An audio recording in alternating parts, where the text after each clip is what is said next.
নিজের বাড়ি, নিজের ঘর এই সবকিছু ছেড়ে আসতে সবারই অনেক কষ্ট লাগে। কিন্তু আমাদের প্রয়োজনের তাগিদে ছেড়ে তো আসতে হবে। এটাই হলো নিয়ম।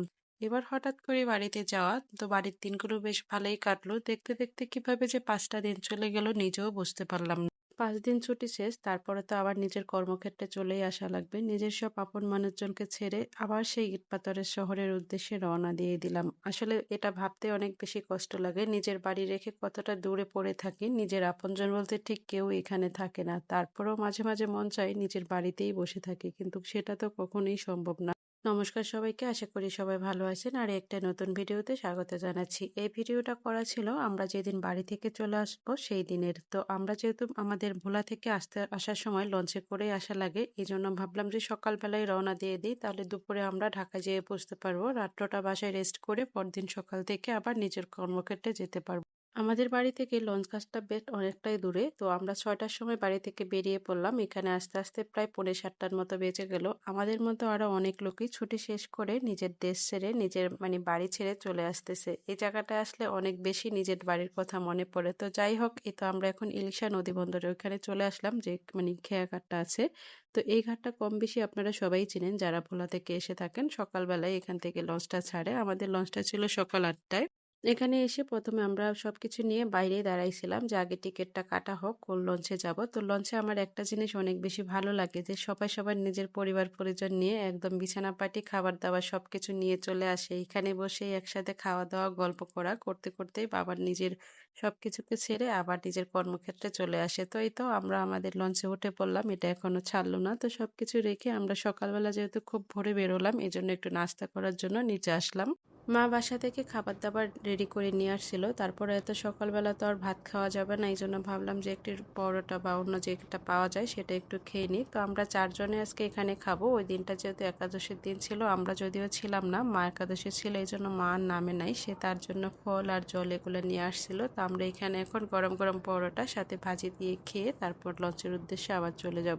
নিজের এলাকা থেকে চলে যাচ্ছি। ভাবলাম যে নিজের এলাকায় ১ কাপ চা খেয়ে যাই। চা না খেলে দেখা যায় যে সকালবেলা মাথা ধরাটা থাকে না। এজন্য এখানে বসে টং ঘরে একটু চাটা খাবো ২ জনে মিলে। বাচ্চারা একটু চিপস বা অন্যান্য হালকা যে খাবারটা আছে সেটা ওদের জন্য একটু লঞ্চে নিয়ে নিচ্ছি। লঞ্চে যদিও পাওয়া যায়, তবে একটু দাম বেশি নেয়, এজন্য বাইরে থেকে নিয়ে নেওয়াই ভালো। যারা এই রুটে যাওয়া আসা করেন অবশ্যই বাইরে থেকে খাবার-টাবার নিয়ে নিবেন, কারণ লঞ্চে সবাই কম বেশি জানে। যেকোনো জিনিসে ৫-১০ টাকা করে বেশি নেয়। তো বেশি না দিয়ে যদি আপনার হাতে সময় থাকে একটু সময় নিয়ে খাবারগুলো নিয়ে নিলেই ভালো। আবার এখানে দেখলাম বেশ সুন্দর মাছ নিয়ে বসলো। যদিও মাছগুলো পছন্দ হয়েছিল কিন্তু দামটাও অনেক বেশি চাচ্ছে। আবার দেখা যায় যে কিছু ইলিশ মাছ আমাদের ভোলার বলল, সেগুলা ভোলার না, চট্টগ্রামের যে মাছটা থাকে সেটা। তো এইজন্য আর নেই নাই।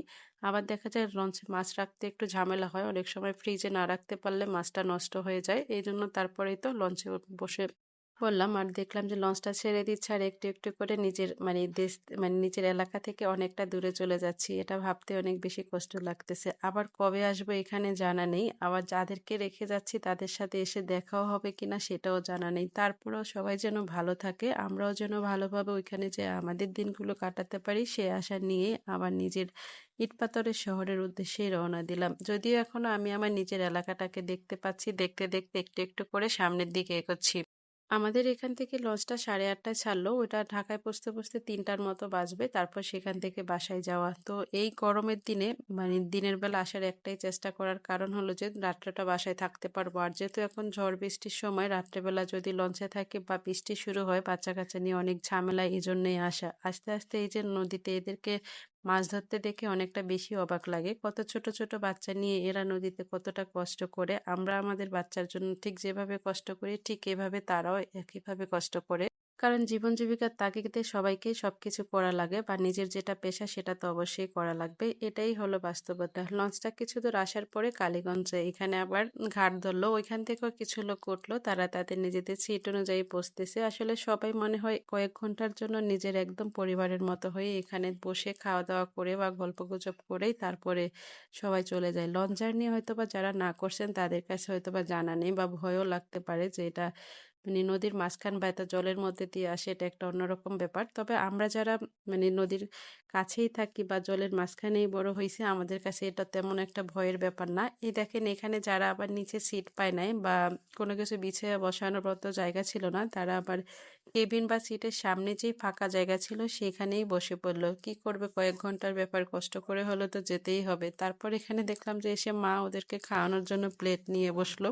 আর দেখতে দেখতেও খাওয়া দাওয়া শেষ। আমরা এখন একদম আমাদের সদরঘাটের কাছাকাছি চলে আসলাম। আমাদের লঞ্চটা ঘাট দিবে, আবার আমাদের পরে যেটা ছিল সেটাও চলে আসলো। তো এইভাবেই আমাদের ছুটির দিনগুলো শেষ করে কর্মব্যস্ত জীবনে ফিরে আসলাম। আবার সেই ব্যস্ত নগরী ঢাকাতে আমরাও চলে আসলাম। আর এই সদরঘাটের এই ব্যস্ততা সবসময়ই থাকে। যদি আগে শুধু রাত্রেবেলায় এই ব্যস্ততাটা থাকতো, মানে লঞ্চ আসা বা ভোরবেলা, এখন সবসময়ই থাকে।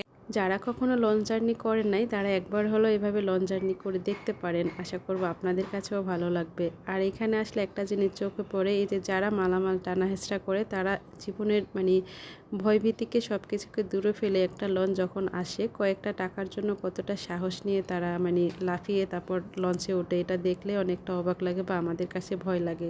আমরা তো এখানে চলে আসলাম ইট পাথরের শহরে, আবার এই শহর ছেড়েও দেখলাম অনেক লোকে আবার নিজের মানে দেশে যাচ্ছে, যেহেতু এখনও ঈদের ছুটির কয়েকটা দিন পরে, এই জন্য হয়তোবা। তো সবাই যে যেখানে যাক না কেন, সবার প্রিয়জন বা নিজের আপনজনদের নিয়ে ভালো থাকুক, তাদের যাত্রাটাও যাতে ভালো কাটে, সেটাই তাদের জন্য ভালো হোক। তো আমরা এখানে এখন সিএনজির জন্য অপেক্ষা করতেছি। সিএনজি আসলে আমরাও আমাদের বাসায় চলে যাব।